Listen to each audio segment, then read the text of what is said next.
गोरे गोरे मुखरा पे चांद सन टुकड़ा पे, गोरे गोरे मुखरा पे चांद सन टुकड़ा पे तोहरा लगा ही ते बोरन। फागुन महीना भेले मौसम दीवाना भेले होली खेलबो तोरा संग। गोरे गोरे मुखरा पे चांद सन टुकड़ा पे तोहरा लगा ही ते बोरन। गोरे गोरे मुखरा पे चांद सन टुकड़ा पे तोहरा लगा ही ते बोरन। फागुन महीना भेले मौसम दीवाना भेले होली खेलबो तोरा संग। गोरे गोरे मुखरा पे चांद सन टुकड़ा पे रामेश डीजे। गोरे गोरे मुखरा पे चांद सन टुकड़ा पे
तोरा गोरी शरीर के बना के मुट्ठी देह पे तोरा फेंक देबो अबीर के।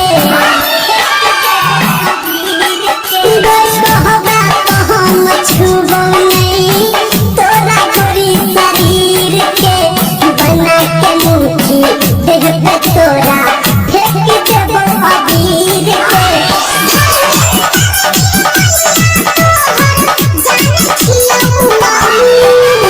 गोरे गोरे मुखरा पे चांद सन टुकड़ा पे तोहरा लगा ही ते बोरन। फागुन महीना भेले मौसम दीवाना भेले होली खेलबो तोरा संग। गोरे गोरे मुखरा पे चांद सन टुकड़ा पे रामेश डीजे।